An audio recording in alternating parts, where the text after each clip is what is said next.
We should all take heart in the fact that as divided as we have been, we still have a commonality. In other words, as Americans, we still believe collectively that you don't leave people behind and you don't leave people who have helped you out to suffer the fate that so many Afghanis that helped us for 20 years are about to suffer. That is a common value system that we share as Americans, even if, by the way, the president does not. Hello, everyone. Welcome to the Trish Regan Show. I am Trish. And the results of a new poll, well, they prove it. Rasmussen is out with a poll, basically shocking some of Biden's longtime supporters because they're like, whoa, oh my gosh, like people are revolting against this because it doesn't sit well in your stomach. And again, I don't think this needs to be political. I have a political viewpoint that's driven by my view on the economy, that's driven by my view on security. But yet, this is one where I think no matter what side of the aisle you're on, if you're a centered enough person and you believe in American values and you believe in goodness, you also don't believe in leaving people behind, and you don't believe in just leaving those that have helped you. It's just fundamentally wrong. Anyway, there's a new, as I said, Rasmussen poll out, and that indicates exactly that. I mean, people are sort of shocked within the Democrat Party, but they shouldn't be, right? Because I think this is what binds us together as Americans. We have a commonality in our sense of decency, and this is pretty bad. Let me share with you from the poll. They write, the U.S. withdrawal from Afghanistan was badly handled, so badly handled that President Joe Biden should resign because of it, according to the majority of voters. Wow. However, nonetheless, careful what you wish for, right? Because the poll also concludes that most people do not think that Vice President Kamala Harris is actually qualified to replace Joe Biden. And it's not a very high bar as president of the United States. So this is very interesting. Basically, they did this online survey and this telephone survey, and they found that 52% of likely U.S. voters believe that Biden should resign because of the way that the withdrawal from Afghanistan was handled. 39% disagree, 9% are not sure. But think about that. 52% of the country is saying, we think he should resign. I mean, he should resign. I have said that. You know it's never going to happen. I'm sorry, but I think that there's a lot of conceit. By the way, that goes with anybody in politics probably, and certainly anybody who's going into the Oval Office. There's a certain amount of ego involved. I think he's got a whole lot of ego. I've heard from sources over the years within the Democrat Party itself that he's not always that nice a guy. He's a little bit nasty, and he's got that side to him, which, you know what, if you're going to survive 30 years in politics, I'm sorry, you probably have to have, right? I mean, what do they say? Like, if you want a friend in politics, get a dog.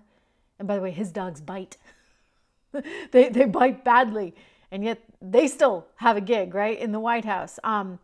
The Secret Service has suffered the consequences of those dogs. Anyway, I just would say that it's very interesting, and I think quite telling, that people have had it, and they're saying now that the president should resign. That, like I said, is not going to happen. So then the next question becomes impeachment. How likely is impeachment? Well, Mitch McConnell did an event in Kansas this week, and he says we're not going to impeach him.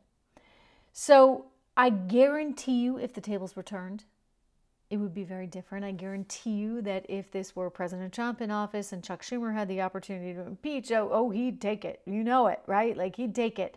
And we saw that. I mean, they impeached not once but twice in the previous administration. And it shows you what the rabid political culture is. Sure, I mean, Americans think he should resign. Americans are horrified by the disastrous job that Biden did. But nonetheless, he's not going to. So then the question is there a possibility of impeachment? And I would just say, you've got Mitch McConnell leading the way. He's not interested in it for, whatever reason, and we can talk about that another time. You have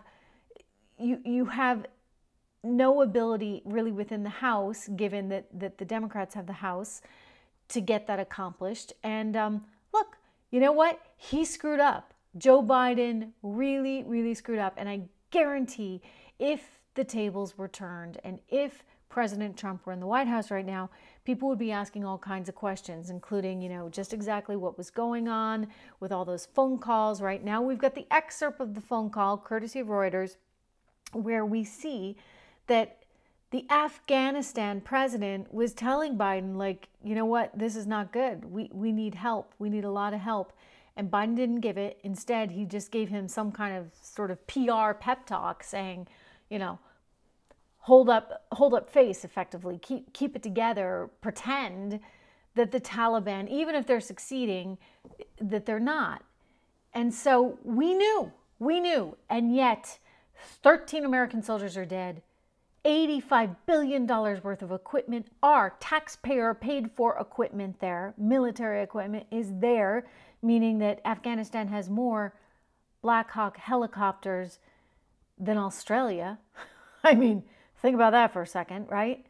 And we left all kinds of people behind that helped us for 20 years. It's wrong. It's not who we are. And I was talking to someone, just the other day, who was telling me how his dad fought in World War II and how he wouldn't be here today in this world had his fellow soldiers not come back for his father.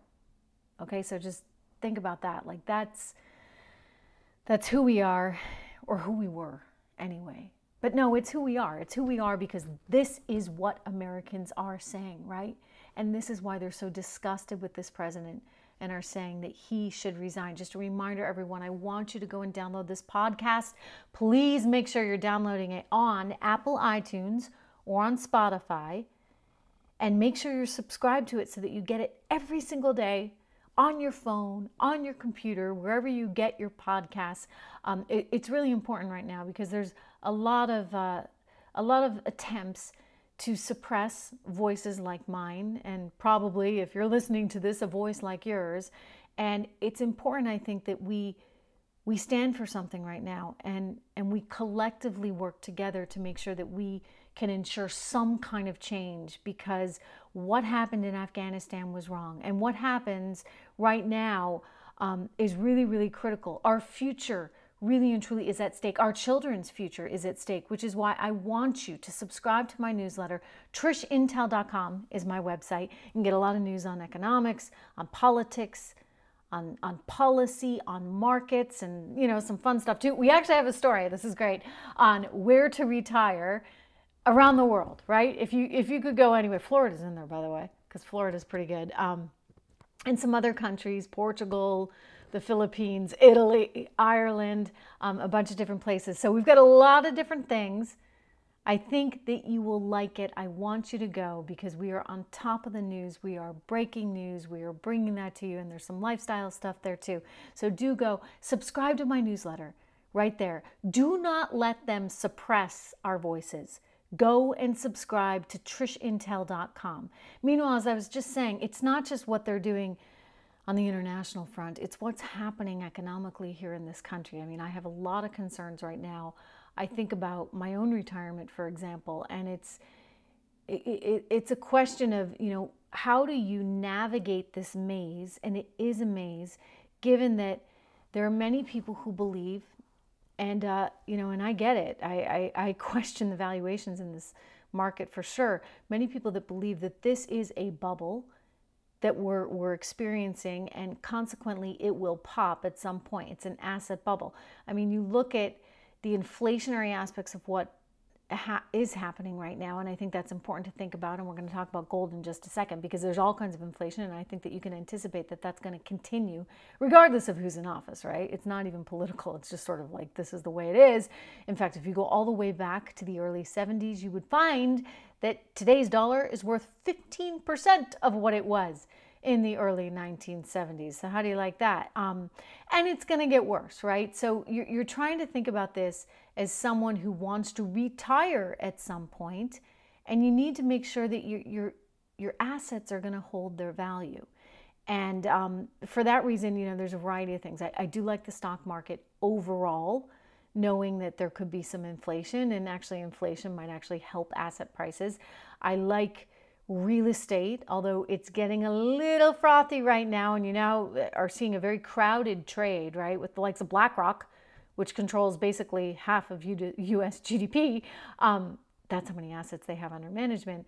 They're getting into that space. A lot of other professional investing types are getting into that space, real estate that is, turning our country increasingly perhaps more towards renting, and thus expanding what I've talked about before, sort of this hourglass economy, right? The haves, the have-nots. And so you have people with money in these investing funds going in, buying up a lot of starter homes, making it therefore that much more unattainable for your average family, and encouraging, more renters. There's been a lot of articles on this, and in fact some articles that are arguing that perhaps this is a better way for the future. I disagree with that. I think that there's something to be said for home ownership and people having that equity stake and really having some roots somewhere. It's important for society, it's important for communities. That said, REITs have been interesting in this environment and certainly perform well. And if we are going to get all this inflation, they'll continue to perform well.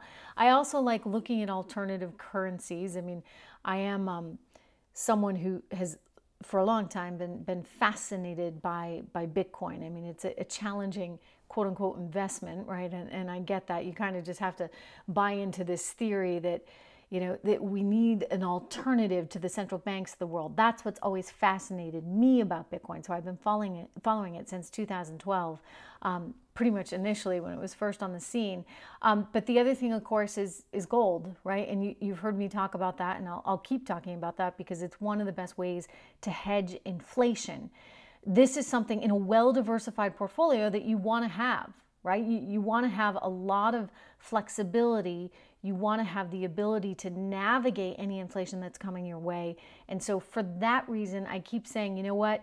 Have something that is going to benefit you in an inflationary environment, right? Gold has consistently gone up over the years, and has a very long track record. I mean, we're talking like thousands of years, right, of being a source of value. And so I think it's an important part of any well-diversified portfolio. And so if you look at gold, when you look at gold, because you should, call my friends at Legacy Precious Metals. They've been around more than 40 years. They know this industry inside and out. They have a free guide that you can download online. It's legacypminvestments.com. That's their website, or you can give them a call. You can tell them Trish sent you. They'll love hearing that. 1-866-589-0560. That number's on your screen if you're watching the video version of this podcast. If it's on audio, I'm going to give you the number again just so you hear it, 1-866-589-0560. But indeed, look, you have to think through whether or not this economic prosperity that we're seeing is really sustainable. I have a lot of reasons to worry about it, including my family's laughing because we just got a big book on the economic history of Rome that I'm reading, that arrived in the mail yesterday. And they're like, "Who's this for?" I'm like, "Who do you think?" Right? Look, I think that you need to understand history in order to understand where we are right now. And there are comparisons that can be made, both in terms of the amount of debt that we have taken on, which isn't going anywhere anytime soon, right? The money printing that's going on. Again, very aligned with what we saw in Rome right before the fall of that great society. I'm not saying it's happening, this year or even 10 years from now, but I think these are ideas that you need to think about long term, especially if you're trying to plan for your retirement down the road, or having some assets to leave for your children.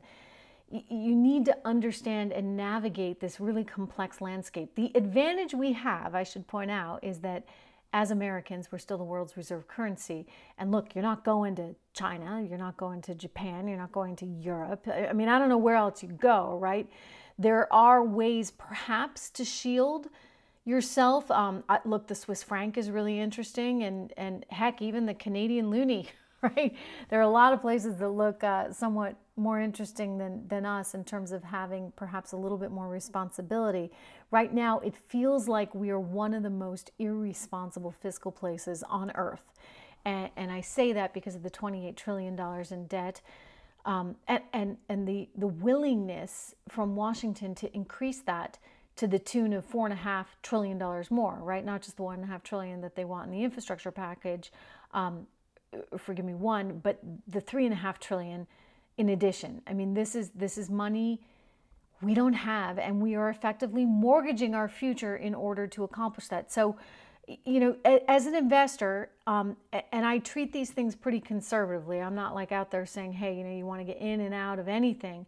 I think you just have to think long term. You have to diversify, and you have to dollar cost average into the market every single week. I mean, that's my best advice for anyone. And when things start going south, that's when you double down.